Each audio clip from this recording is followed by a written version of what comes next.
Friday's release of the Episode 8 teaser at Celebration blew me away.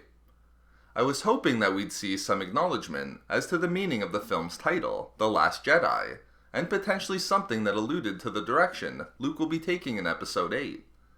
But what we were given was so much more, with Luke emphatically declaring at the end of the teaser, "I only know one truth, it's time for the Jedi to end." But what exactly does Luke mean when he says this, and what could have brought him to conclude that it was time to end the Jedi? Although the teaser included a lot more than just Luke and Rey, I want to focus on these questions, and discuss the evidence that was in the teaser, and that which we've seen in the recent canon material, for why Luke Skywalker must and will end the Jedi's limited approach and understanding of the Force.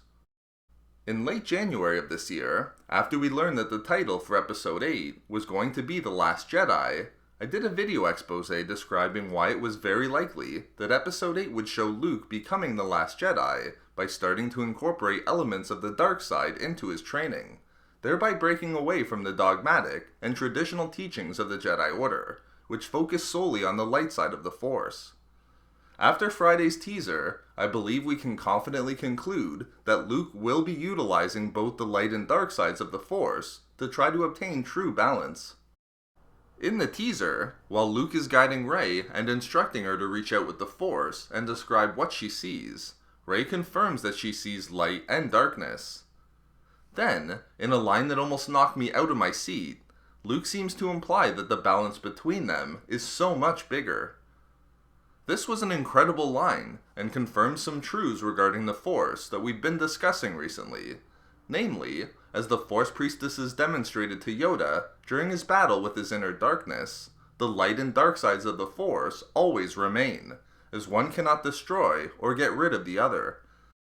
But how could Luke have taken what appears to be this extra step, and come to realize that the balance between the light and dark is greater than any singular approach, thereby leading him to conclude that the Jedi understanding must end?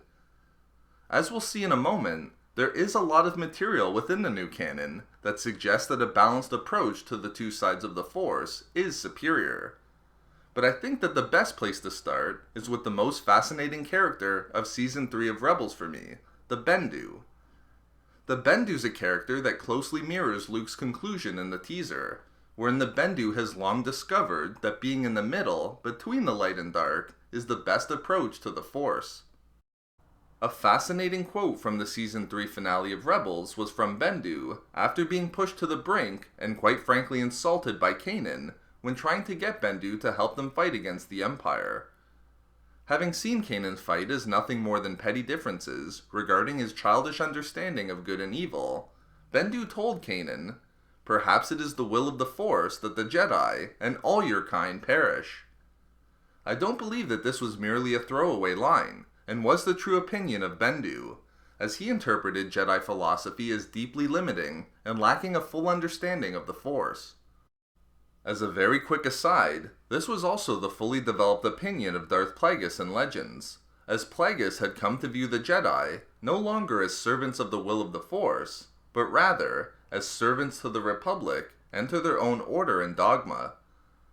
In many ways then, as understood by Plagueis in Legends, and now Bendu in the canon, the Jedi had become corrupted by themselves, and perverted the Force by being so singularly focused on only the light, and so close-minded about the dark.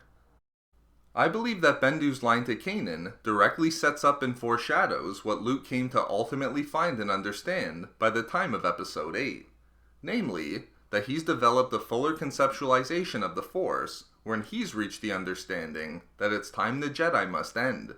That is, move on from the dogmatic Jedi approach to the Force. In Luke's declaration that the balance between the light and dark is so much bigger, he's clearly come to learn a new perspective on the Force that correlates not just to what Bendu understood, but also many other ancient Force-worshipping organizations in the galaxy. Amazingly, it appears that the teaser shows us exactly how Luke came to develop his new understanding of the Force, namely, through the Journal of the Wills. I touched on the recently recanonized Journal of the Wills in the previously mentioned video following the release of Episode 8's title, but I've long speculated that the journal and its passages will come to shape Luke's understanding of the Force and bring him to see the need for balance. This is because in the Force Awakens novelization, the following passage from the Journal of the Wills is included. First comes the day, then comes the night. After the darkness shines through the light. The difference, they say, is only made right by the resolving of gray through refined Jedi sight. Clearly, the passage is important as it implies that there needs to be a restructuring of Jedi philosophy, one that requires the light and dark sides of the Force to be resolved through a gray or balanced approach. But this isn't the only passage from the journal that has been revived and seen within the current canon. In the novel Aftermath Empire's End, the following passage from the Journal of the Wills was also included. The truth in our soul is that nothing is true. The question of life is then what do we do? The burden is ours, to penance we hew. The Force binds us all from a certain point of view.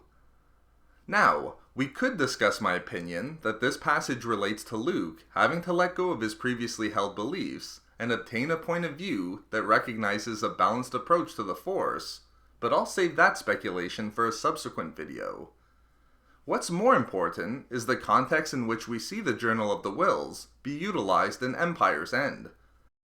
The previously mentioned passage from the journal had been recorded and was being listened to by Adar, the son of a woman who was a founding member of the Church of the Force. Adar and 4 other members of the Church were on a pilgrimage to deliver kyber crystals back to Christophsis that were taken by the Empire to construct the Death Star. The importance here is that there is a connection between the Church of the Force and the Journal of the Wills. And more importantly, because we know that Luke has a connection with the Church, most notably through explorer and Church member Lor San Tekka, Luke has most likely come into contact with the Journal of the Wills and its teachings through the Church of the Force. There's another interesting visual cue in the teaser that leads me to strongly believe that it was in fact the Journal of the Wills that was shown. In Legends, the Journal of the Wills was a legendary record of galactic events that was maintained and kept by the Ancient Order of the Wills, and specifically by a Keeper of the Wills. In the early drafts of Star Wars, George Lucas planned to use the journal as a plot device, wherein the story of Star Wars, as depicted in the films, were told by the Keeper of the Journal, as passed on and recorded to them by R2-D2 100 years after the Battle of Endor, thereby connecting the Star Wars galaxy to our own. What's interesting is that in the teaser, we see that there are 8 books on display, which could represent the 8 films in the Star Wars saga. Although not literally the stories of the previous films, this would provide a visual cue that the primary book that is shown is the Journal of the Wills. However, the journal may also consist of 8 volumes, all of which are depicted in the teaser. Interestingly, the reference for the previously mentioned passage from the journal that is seen in the Force Awakens novelization contains the reference 7:477, which could indicate the 7th volume, page 477. But regardless, it seems that Luke has found the Journal of the Wills, and will come to learn from it the tenets that will help him to form his new philosophical approach to the Force. This would work wonderfully with Luke's own understanding of galactic history, wherein he saw the singular and dogmatic approaches of the previous Jedi Order and his own, as well as that of the Sith Order, come crashing down through their failure to understand that the balance between the light and dark is so much better than any single component. It's important to remember that the Journal of the Wills is only one potential source that could help Luke discover a new balanced approach to the Force. There is much more than just the Bendu and the journal that would indicate that Luke is truly on the path of finding a balance between the light and dark sides. The new canon is full of further wonderful examples that show that many who have come before the Jedi have understood the limitations of their reliance on only the light side of the Force. One such example is the ancient Force-worshipping order, the Guardians of the Wills, who, unlike the Jedi, came to reject the view that accepted disunity between the light and dark, and believed that individuals could come to utilize the totality of the Force, both the lightness and the darkness. In addition to lore such as the Journal of the Wills, Luke may have also come across the sunset prayer of the Guardians of the Wills, which states, "In darkness cold, in light cold, the old sun brings no heat. But there is heat in breath and life. In life there is the Force. In the Force there is life. And the Force is eternal." Again, from this prayer, which was recited every dusk by the Guardians, we see that the Force must be interpreted in its totality, not its individual components of light and dark, as the Force is life and vice versa. As these examples show, from the Bendu to the Journal of the Wills, to the sunset prayer of the Guardians of the Wills, and even material like the Book of Stars that belong to the Order of the Esoteric Pulsar that there just isn't enough time to explore here, the new canon is full of works that once discovered by Luke on his journey to discover Jedi lore, would lead him to conclude that a balance between the light and dark sides of the Force must be achieved, and the Jedi's singular approach must end. This is a thrilling direction for me, as it appears that my favorite Jedi is closely mirroring what my favorite Sith Lord, Darth Bane, did in Legends. Just as Bane sought out Sith lore that showed him that he needed to reorganize the Sith under a new philosophy, underpinned by his rule of two, it appears that Luke has similarly come to conclude that a new philosophical approach needs to be achieved, one that turns away from the dogmatic singular approach of the Jedi and attempts to balance the light and dark sides of the Force. One thing is certain, after Friday's Episode 8 teaser, the build-up to The Last Jedi is going to be phenomenal, and conclude with a great continuation of the saga in December.